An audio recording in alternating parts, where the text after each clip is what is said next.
आज जवळपास 20 वर्षानंतर मी आणि उद्धव आम्ही एका व्यासपीठावरती आज येतो आहोत. आम्हाला दोघांना एकत्र आणायचं ते देवेंद्र फडणवीसला जमलं. मोर्चालाही तीच घोषणा होती, आजच्या मेळाव्यालाही तीच घोषणा आहे की कुठचाही झेंडा नाही, मराठी हाच अजेंडा.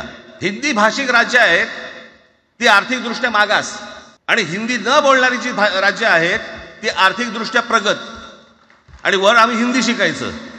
आज तुम्ही सगळेजण मराठी म्हणून एकत्र आलात. आज महाराष्ट्रामधला तमाम मराठी आज मराठी म्हणून एकत्र आला.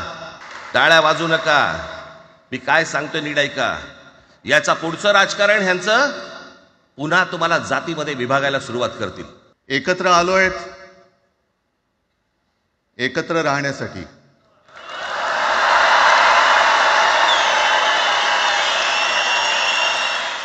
हिंदुत्व ही कोणत्याही भाषेची मक्तेदारी नाही.